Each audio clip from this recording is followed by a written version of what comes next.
አስገራሚ የሰው ልጅ ስነ ልቦና ልንገራችሁ። በህይወት ውስጥ ሰዎችን በጥበብ ለመማረክ እና እውነተኛ አክብሮትን ለማግኘት ረጅም ንግግር፣ ብዙ ክርክር ወይም ጩኸት አያስፈልጋችሁም። በታሪክ ውስጥ ትልቅ ተጽዕኖ የፈጠሩ ሰዎች የሚፈሯቸውና የሚያከብሯቸው መሪዎች እንዲሁም አስተዋይ ሰዎች አንድ ድብቅ ምስጢር ነበራቸው። የዝምታና የስትራቴጂካዊ ብቸኝነት ኃይል። በየቀኑ ብዙ የምትናገሩ፣ ስለ እቅዳችሁ ለሁሉም የምታወሩ እና በየቦታው የምትገኙ ከሆነ ሰዎች የአእምሯችሁን ሚዛን በቀላሉ ያነቡታል፣ ዋጋችሁንም ዝቅ ያደርጉታል። በዚህ ቪዲዮ ማንም ሰው እንዳይንቃችሁ የማይፈቅደውን በ30 ቀናት ውስጥ ስብዕናችሁንና አመለካከታችሁን በከፍተኛ ሁኔታ የሚቀይረውን የ30 ቀናት የዝምታና የትኩረት ህግ በዝርዝር እንመለከታለን። በሰዎች ዘንድ ትልቅ ቦታ፣ አክብሮትና ፍርሃት ያላቸውን ሰዎች አስተውላችሁ ታውቃላችሁ? እነዛ ሰዎች በየቦታው አይጮሁም፣ ለሁሉም ነገር አላስፈላጊ ማብራሪያ አይሰጡም። ንግግራቸው ውድና ብርቅ ነው። የሚናገሩት ነገር ጥቂት ቢሆንም ቃላቶቻቸው ግን ሚዛን ያላቸውና ትክክለኛ ናቸው። በተቃራኒው ደግሞ አእምሮ ውስጥ የመጣውን ሁሉ የሚያወራ፣ ሰዎችን ለማስደሰት ብሎ ረጅም ማብራሪያ የሚሰጥና በየቦታው ድምፁ የሚሰማ ሰው በሂደት የሰዎችን ትኩረት ያጣል፣ ዋጋውም ይቀንሳል። የሰው ልጅ አእምሮ ቀላልና በየቦታው የሚገኝን ነገር አያከብረውም፣ አይጓጓለትም። ነገር ግን የማያውቀውን፣ ሊገምተው የማይችለውንና ሚስጥራዊ የሆነውን ነገር ያከብረዋል፣ ይፈራዋልም። ስትራቴጂካዊ ዝምታ ማለት ይህንን የሰው ልጅን ስነ ልቦና በጥበብ መጠቀም ማለት ነው። የዚህን ችግር ስነ ልቦናዊ መነሻ ወይም ደግሞ ዘ ሳይኮሎጂካል ዳይናሚክስ ስንመለከት ብዙ ሰዎች የሚናገሩት ነገር ስላላቸው ሳይሆን ትኩረትን የማጣት ፍርሃት ስላለባቸው ብቻ አላስፈላጊ ወሬ ያወራሉ። በአንድ ውይይት ወይም ስብሰባ ላይ ዝምታ ከተፈጠረ ይጨነቃሉ። ያንን ባዶነት ለመሙላት ሲሉ ያልታሰበበትና ፍሬ የሌለው ቃል ይናገራሉ። በታዋቂው መጽሐፍ 48 Laws of Power ውስጥ የተጠቀሰው አራተኛው ህግ እንዲህ ይላል: ሁልጊዜ ከሚያስፈልገው በላይ ያነሰ ተናገር። አላስፈላጊ ንግግር ድክመታችሁን፣ ፍርሃታችሁንና የውስጥ አስተሳሰባችሁን ለሰዎች አጋልጦ ይሰጣል። ዝምታችሁ የሌሎችን ጭንቅላት ይፈታተናል። እናንተ በጸጥታ ሰዎችን ስታዳምጡና ስታስተውሉ ሰዎች ምን እያሰበ ይሆን ብለው ይጨነቃሉ። ያ ደግሞ በውይይቱ ላይ የበላይነቱንና ግርማውን ለእናንተ ይሰጣችኋል። ይህ ማለት በፍጹም አትናገሩ ማለት አይደለም። የ3 ሰከንድ ደንብ ዘ 3 ሰከንድ ፖዝ ሩል የሚባለውን ተጠቀሙ። አንድ ሰው ሲጠይቃችሁ ወይም የሆነ ነገር ሲናገር ወዲያውኑ አትመልሱ። ከመናገራችሁ በፊት ለ3 ሰከንድ ያህል ዝም ብላችሁ እዩት፣ አስቡ። ከዚያም በተረጋጋ ድምፅ መልሱ። ማብራሪያ መስጠታችሁን አቁሙ። ላደረጋችሁት ውሳኔ ወይም ላላደረጋችሁት ነገር ለሁሉም ሰው ረጅም ምክንያት አትስጡ። አልችልም ወይም የራሴ ምክንያት አለኝ በሚል ባጭሩና ድምፃችሁ ሳይርገበገብ ተናገሩ። አላስፈላጊ ማብራሪያ የፍርሃት ምልክት ነው። በማንኛውም ውይይት ላይ 80% አዳማጭ፣ 20% ብቻ ተናጋሪ ሁኑ። ሰዎች ስለ ራሳቸው እንዲያወሩ ፍቀዱላቸው። እናንተ ደግሞ በጥበብና በአጭር ቃል ተናገሩ።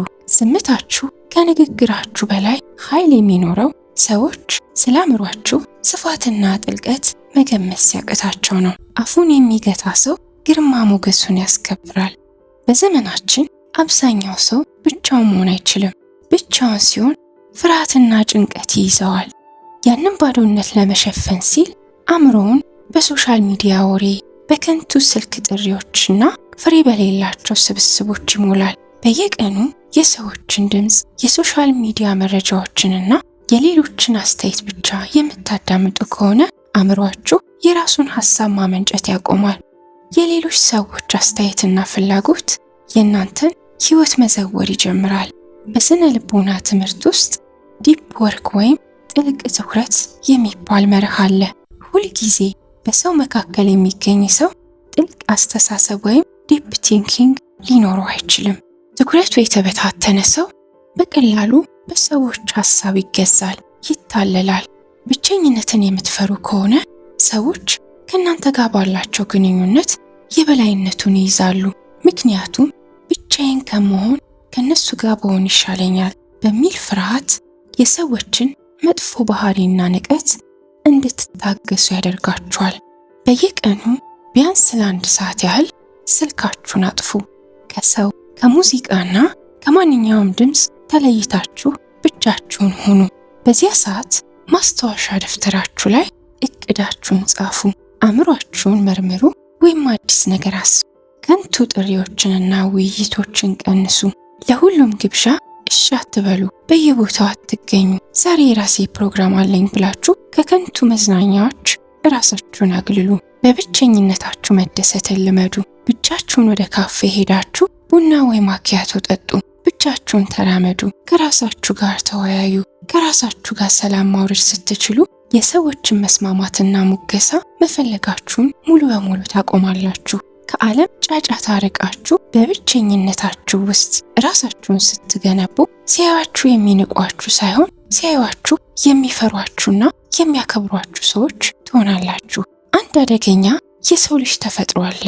ሰዎች በጥሩ ሁኔታ እንድትኖሩ ይፈልጋሉ፣ ነገር ግን ከነሱ በልጣችሁ እንድትገኙ በፍጹም አይፈልጉም። በስነ ልቦና ጥናት መሰረት እቅዳችሁን ለሰዎች ስታወሩና ሰዎች ጎበዝ በርታ ሲሏችሁ አእምሯችሁ ያንን ነገር ገና ሳያደርገው እንደሰራችሁት አድርጎ ይቆጥረዋል።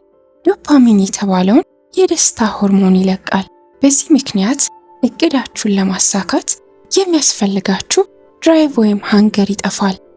ሁሉም ሰው ለእናንተ መልካም አይመኝም።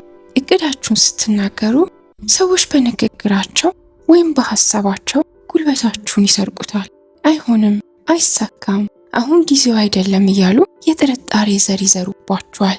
አሁን ይሄንን በ30 ቀናት ውስጥ መቀየር እንዴት እንደምትችሉ እንመልከት። ምን ያህል እንደምታገኙ፣ ምን ያህል እንደቆጠባችሁ ወይም የት ኢንቨስት ልታደርጉ እንደሆነ ለቅርብ ሰዎች እንኳ አታውሩ። በእነዚህ 30 ቀናት ውስጥ አዲስ ክህሎት ተማሩ። ሰውነታችሁን በአካል ብቃት እንቅስቃሴ ገንቡ። ገመናችሁን ሶሻል ሚዲያ ላይ አትፖስቱ። የፍቅር ህይወታችሁ፣ የቤተሰባችሁ ሚስጥርና የውስጥ ቁስላችሁ የሁሉም ሰው መወያያ ይሁን። ሚስጥሩን የሚጠብቅ ሰው ክብሩን ይዞ ይዞራል። እንግዲህ አስቡት፣ እነዚህ የ30 ቀናት የዝምታና የትኩረት ህጎች ተግባራዊ ማድረግ ስትጀምሩ በዙሪያችሁ ያለው ዓለም መለወጥ ይጀምራል። በዙሪያችሁ ያሉ ሰዎች መቀየራችሁን፣ አላስፈላጊ ወሬ ማቆማችሁንና በየቦታው አለመገኘታችሁን ወዲያውኑ ያስተውላሉ። ምን ሆነሃል ብለው ሊጠይቋችሁ ይችላሉ። ለምን ትኮራለህ? ለምን ዝምታ ታበዛለህ? እያሉ ሊፈታተኗችሁ ወይም በንግግራቸው ሊያናድዷችሁ ይሞክራሉ። ሰዎች ለእናንተ ላዘጋጁት አላስፈላጊ ድራማ መልስ አትስጡ። ምክንያቱም እናንተ በጸጥታ ውስጥ ሆናችሁ ማንም ሊሰብረው የማይችለውን የውስጥ ግራናይት ጥንካሬያችሁን እየገነባችሁ ነው። አንበሳ ወደ አደኑ ከመዝለሉ በፊት እርምጃውን ጥቂት ወደ ኋላ የሚያደርገው በፍርሃት ወይም በሽንፈት አይደለም። ይልቁንም የመጨረሻውን ታርጌትና ትክክለኛውን ምት ለማስቆጠር ኃይልና ጥንካሬ ለመሰብሰብ ነው። በመጨረሻም በሚቀጥሉት 30 ቀናት አእምሯችሁ ላይ ልትቀርጿቸው የሚገባችሁ 3 አበይት መመሪያዎች ውስጥ አንደኛ፣ ሰዎችን ለማስረዳት የምታደርጉትን ጥረት ሙሉ በሙሉ አቁሙ። ማንነታችሁን፣ ውሳኔያችሁንና አካሄዳችሁን ለሁሉም ሰው አታስረዱ። ሁለተኛ፣ የውስጥ ኃይላችሁን በጸጥታ ተጠቀሙበት። መናቅ፣ መገፋት ሲገጥማችሁ አትደናገጡ፣ አትጣሉ። ያንን ህመምና ቁጣ ወደ ስራ፣ ወደ ስፖርት፣ ወደ ንባብና ወደ ስኬታችሁ መጋቢ እንዲሆን አድርጉት። ሶስተኛ፣ የራሳችሁ ንጉሥ ሁኑ። በብቸኝነታችሁ ውስጥ ከራሳችሁ ጋር ሰላም ካወረዳችሁ ማንም ሰው በህይወታችሁ ላይ ፍርሃት ሊዘራባችሁ አይችልም። የዛሬውን አበቃን። አብራችሁን ስለነበራችሁ እናመሰግናለን።